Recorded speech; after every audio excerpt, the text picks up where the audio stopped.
ഒരു ഇടവഴിയിൽ ഒരു മൃതദേഹം കിടക്കുന്നു. ആ മൃതദേഹത്തിന് കാവൽ നിൽക്കുന്ന ഒരാൾ, അയാൾ നല്ലതുപോലെ വസ്ത്രം ധരിച്ചിരിക്കുകയാണ്. പട്ടാപ്പകലാണ് സംഭവം നടന്നിരിക്കുന്നത്. അയാൾ അങ്ങനെ കാവൽ നിൽക്കുകയാണ്. എന്തിനു വേണ്ടിയായിരിക്കും അയാൾ ആ മൃതദേഹത്തിനോട് കാവൽ നിൽക്കുന്നത്? അയാൾ ആരാണ്? ഈ മൃതദേഹം ആരുടേതാണ്? അങ്ങനെ ഒരുപാട് ചോദ്യങ്ങളുണ്ട്. കൊച്ചി കോന്തുരുത്തിയിൽ നടന്ന മനുഷ്യനെ ഞെട്ടിച്ച ആ സംഭവത്തിൻ്റെ പിന്നാമ്പുറ കഥയാണ് ഇന്ന് പറയുന്നത്. രാവിലെ ഒരു 6:30 മണി കഴിഞ്ഞ് കാണും. വീടുകളിൽ നിന്ന് വേസ്റ്റ് ശേഖരിക്കാൻ എത്തിയ ആ സ്ത്രീകൾ ഒരു കാഴ്ച കാണുകയാണ്. ഒരു ഇടവഴിയിൽ കുറച്ച് വേസ്റ്റ് ഇങ്ങനെ കൂട്ടിയിട്ടിരിക്കുകയാണ്. ആ വേസ്റ്റിനോട് ചേർന്ന് കാവലിരിക്കുന്ന പോലെ ഒരാളിങ്ങനെ ഭിത്തിയിൽ ചാരിയിരിക്കുകയാണ്. അതെന്തൊരു കാഴ്ചയാണ്? സ്ത്രീകൾ ഒന്ന് നോക്കുകയാണ് സൂക്ഷിച്ച് ആ കാഴ്ചയിലേക്ക്. ആ ഇരിപ്പ് അത്ര പന്തിയല്ല. അയാൾ തലയിരിഞ്ഞ് അങ്ങോട്ടിരിക്കുകയാണ്. ആരാണെന്നും വ്യക്തമല്ല. സ്ത്രീകളിങ്ങനെ കുറച്ച് ഭയപ്പാടുകൂടി ആ വേസ്റ്റിനരികിലേക്ക് ചെല്ലുമ്പോൾ അവരൊരു ഭീകരമായൊരു കാഴ്ച കാണുകയാണ്. അത് വേസ്റ്റ് അല്ല, ഒരു ചാക്കാണ്. ആ ചാക്കിന് വെളിയിലൂടെ 2 കാലുകൾ വെളിയിലേക്ക് ഇങ്ങനെ കിടക്കുകയാണ്. ഉടലും തലയൊക്കെ ആ ചാക്കിനകത്താണ്. അത് ഒരു ഡെഡ് ബോഡി ആണെന്നുള്ള കാര്യത്തിൽ സംശയമൊന്നുമില്ല. ആണാണോ പെണ്ണാണോ അത് മാത്രമാണ് ഇനി അറിയേണ്ടത്. ആ ശവത്തിന് കാവലിരിക്കുന്ന പോലെയാണ് ആ ആളങ്ങനെ തലയും തിരിച്ച് അങ്ങോട്ടിരിക്കുന്നത്. എന്തായാലും അതൊരു പേടിപ്പെടുത്തുന്ന കാഴ്ചയാണ്. രാവിലെയല്ലേ ഈ സംഭവം നടക്കുന്നത്. ആ സ്ത്രീകളെല്ലാം കൂടി കൗൺസിലറെയും നാട്ടുകാരെല്ലാം അങ്ങോട്ട് വിളിച്ചു വരുത്തുകയാണ്. അവരും കണ്ടു ആ ഭീകരമായ കാഴ്ച. ഇനിയിപ്പോൾ ഈ ഉറങ്ങുന്ന ആളെ തട്ടി ഉണർത്തണം. അയാൾക്കേ അറിയത്തുള്ളൂ ഇത് എന്താ സംഭവിച്ചെന്ന്. അങ്ങനെ ഓടിക്കൂടി നാട്ടുകാരെല്ലാം കൂടി അയാൾ തട്ടി ഉണർത്തുകയാണ്. ആളെ മനസ്സിലായി. തൊട്ടപ്പുറത്ത് താമസിക്കുന്ന ജോർജ് എന്ന് പറയുന്ന 61 വയസ്സുകാരനാണ്. അയാൾ എന്തിനാണ് ഇവിടെ വന്നിരിക്കുന്നത്? അയാൾക്ക് നല്ലൊരു വീടുണ്ടല്ലോ. അങ്ങനെ ഒരുപാട് സംശയങ്ങൾ ജനങ്ങൾക്കിടയിലേക്ക് ഇങ്ങനെ മുഴങ്ങുകയാണ്. ആൾക്കാരെല്ലാം കൂടെ തട്ടി വിളിച്ച് ഉണർത്തുകയാണ്. എന്ത് പറ്റി ജോർജ്? കാര്യം എന്താ പറയും? അയാൾ ആ കാര്യം പറയുകയാണ്. അയാൾ രാവിലെ നടക്കാൻ വേണ്ടി ഇറങ്ങിയാണ്. അപ്പോഴാണ് ഈ ശവം ഇങ്ങനെ കിടക്കുന്ന കാഴ്ച കണ്ട് ഇയാൾ ബോധം കെട്ട് ഈ ഒറ്റ ഇരിപ്പാണ്. ബോധം ഇപ്പോഴും വന്നിട്ടില്ല. എന്തായാലും ആൾക്കാർക്ക് എന്തൊക്കെയോ ഒരു പന്തികേട് പോലെ. കാരണം എന്താ അറിയാമോ? നാട്ടുകാർ പലരും വെളുപ്പാൻ കാലത്ത് ജോർജിനെ കണ്ടവരുണ്ട്.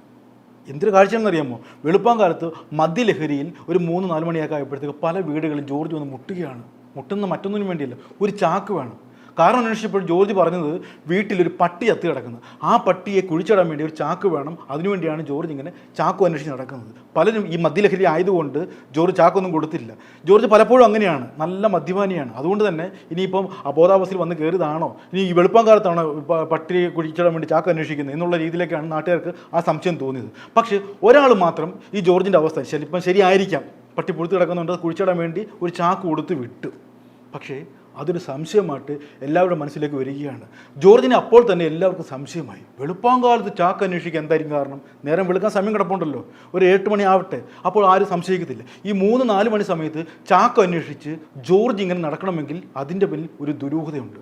ആ ദുരൂഹതയ്ക്ക് ഈ കിടക്കുന്ന ഡെഡ് ബോഡിയുമായിട്ട് എന്തെങ്കിലും ബന്ധമുണ്ടോ? അത് എല്ലാവരുടെ മനസ്സിലും ഒരു സംശയമായിട്ട് അവശേഷിക്കുകയാണ്. പോലീസ് എത്തി വിശദമായിട്ട് പരിശോധിച്ചു. അതൊരു സ്ത്രീയുടെ മൃതദേഹമാണ്. ഈ ഭാഗത്തെങ്ങും ഉള്ള സ്ത്രീയല്ല, ആരും കണ്ടിട്ടില്ല. ഇതെങ്ങനെയാണ് ഈ സ്ത്രീ ഇവിടെ വന്നത്?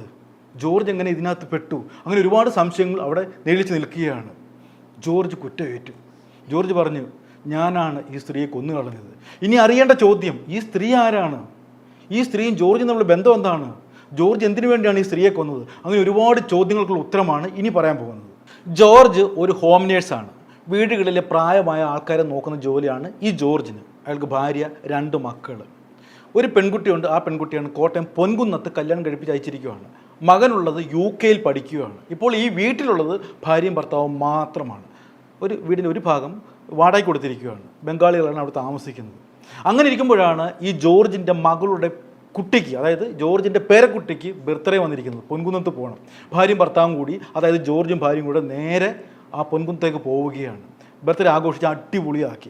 അപ്പോഴാണ് ജോർജിന് ചിന്ത, വീട്ടിൽ ആരുമില്ല, പെട്ടെന്ന് പോയേ പറ്റൂ, ബംഗാളികൾക്ക് കൊടുത്തിരിക്കില്ലയോ, അവർ വല്ല കന്നന്തിരി വല്ല കാണിച്ചു കഴിഞ്ഞാൽ പ്രശ്നമാണ്. അങ്ങനെ ഭാര്യ അവിടെ നിർത്തിയിട്ട് ജോർജ് അടുത്ത വണ്ടിക്ക് തന്നെ ഇവിടേക്ക് കയറുകയാണ്. എവിടത്തേക്ക്? കോന്തുരുത്തിയിലേക്ക് കയറുകയാണ്. കോന്തുരുത്തിയിലാണ് ഈ സംഭവം നടക്കുന്നത്. കോന്തുരുത്തിയിലേക്ക് കയറി. രാത്രിയാണ്. ബസ്സിറങ്ങി നിൽക്കുമ്പോൾ ജോർജ് ഒരു കാഴ്ച കാണുകയാണ്. ഒരു 10-10:30 മണിയ സമയത്താണ്. നല്ല സാരിയൊക്കെ കൊടുത്ത് മുല്ലപ്പൂവൊക്കെ ചൂടി ഒരാൾ അവിടെ നിൽക്കുന്നു. ജോർജിൻ്റെ പിടിവിട്ട്. ജോർജിൻ്റെ മനസ്സിൽ ഒരു വല്ലാത്തൊരു ആഗ്രഹം. കാരണം ഭാര്യ ഇവിടെ ഇല്ലല്ലോ. ഈ സാധനത്തെ വിളിച്ച് വീട്ടിൽ കൊണ്ടുപോയി കഴിഞ്ഞാൽ ഇന്നത്തെ കാര്യം കുശാല്.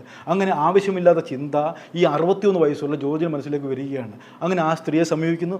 അവിടെ ഒരു കച്ചവടം ഉറപ്പിക്കുകയാണ്. ആ സ്ത്രീ ഒരു എമൗണ്ട് പറഞ്ഞ് തരാമെന്ന് ഈ ജോർജ് ഏൽക്കുകയാണ്. പക്ഷേ ജോർജ് അപ്പോഴും ബാലിൽ കയറി നന്നായിട്ട് മദ്യപിച്ചിട്ടുണ്ട്. ആ മദ്യലഹരിയിലാണ് ഈ കാട്ടിക്കൂട്ടുന്നതൊക്കെയും. ജോർജിൻ്റെ സുബോധ മനസ്സല്ല, അബോധ മനസ്സാണ് ഈ പ്രവർത്തിക്കുന്നതൊക്കെ.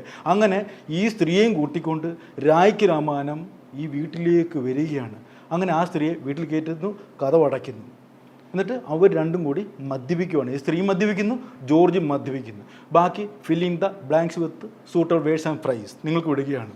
എന്തായാലും അവസാനം ഈ സ്ത്രീക്ക് പറഞ്ഞ പൈസ കൊടുക്കാൻ വേണ്ടി ജോർജ് തയ്യാറാവുന്നില്ല. സ്ത്രീ അമ്പിനും വില്ലും അടുക്കുന്നില്ല. പറഞ്ഞ പൈസ തന്നേ പറ്റുമെന്നും പറഞ്ഞ് നിൽക്കുവാണ് ഈ സ്ത്രീ. അങ്ങനെ കലി പൂണ്ട് ജോർജ് അവിടെ നിന്ന് കമ്പിപ്പാരെടുത്ത് ഒറ്റ അടിയായിരുന്നു ആ സ്ത്രീ തലക്കിട്ട്. ആ സ്ത്രീ പിടയ്ക്കുന്നതൊന്നും ജോർജിന് പെട്ടെന്ന് മനസ്സിലാവുന്നില്ല. അയാൾ അബോധാവസ്ഥയിലാണ്.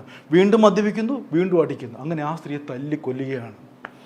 എന്തായാലും കൈവിട്ട കളിയായിപ്പോയി. പക്ഷേ ഇതൊന്നും ജോർജിൻ്റെ, ഞാൻ ആദ്യം പറഞ്ഞല്ലോ, ബോധ മനസ്സല്ല ചെയ്യുന്നത്.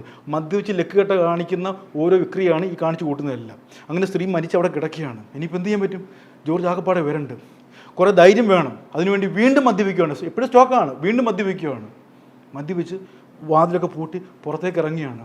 ഈ ബോഡി എങ്ങനെയെങ്കിലും ഒഴിവാക്കണം, ഡംപ് ചെയ്യണം. ഇനിയിപ്പോൾ എന്ത് ചെയ്യാൻ പറ്റും? 12-1 മണി ആയിരിക്കുവാണ്. നല്ല കൂരിട്ടാണ്. ഒരാൾ പോലും അറിഞ്ഞിട്ടില്ല ഈ ഒരു സംഭവം, ഈ വീട്ടിൽ നടക്കുന്ന കാര്യം. അങ്ങനെ ഇയാൾ ആ രാത്രിക്ക് രാമാനം ആ വേച്ച് ആ കാലുമായിട്ട് പല വീടുകളും കയറി ഇറങ്ങിയാണ്. ഒരു ചാക്ക് വേണം, നോക്കിക്കണം ഓരോ കന്നതിരിവ് കാണിക്കുന്നത്.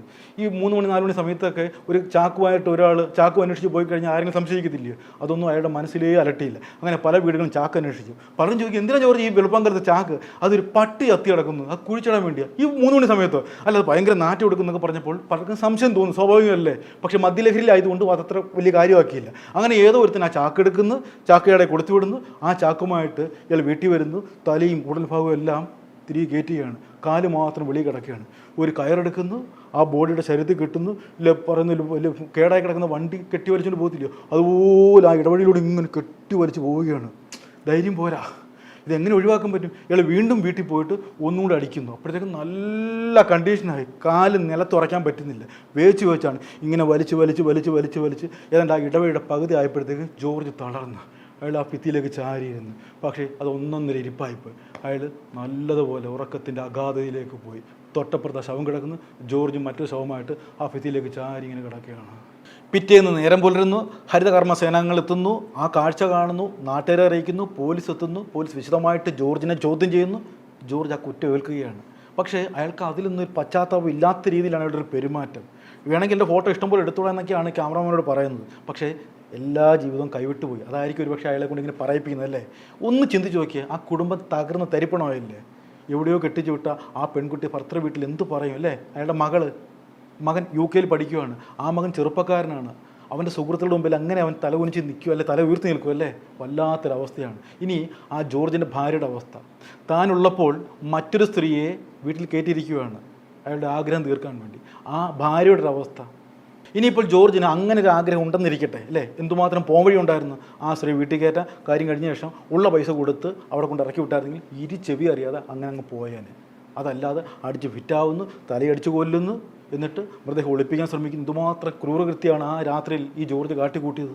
ഒരൊറ്റ നിമിഷം മതി നമ്മുടെയൊക്കെ ജീവിതം കീഴ്മേൽ മറിയാൻ. നമ്മളുണ്ടാക്കിയ സമ്പത്ത്, നമ്മുടെ ആരോഗ്യം, നമ്മുടെ അഭിമാനം എല്ലാം കാറ്റിൽ പറന്നു പോകും. എല്ലാവരുടെ ജീവിതത്തിൽ ആ നിമിഷം കടന്നു വരുമെന്നേ എപ്പോഴെങ്കിലും. പക്ഷെ നമ്മൾ ആ നിമിഷത്തെ അതിജീവിക്കണം. അപ്പോൾ മാത്രമാണ് നമ്മുടെ ജീവിതം വിജയിക്കുന്നത്. എന്തായാലും ജോർജ് കാണിച്ച ഈ വലിയ മണ്ടത്തരമൊന്നും നിങ്ങൾ കാണിക്കല്ലെന്ന് മാത്രം പറഞ്ഞുകൊണ്ട് നിർത്തിയാലോ? നന്ദി, നമസ്കാരം.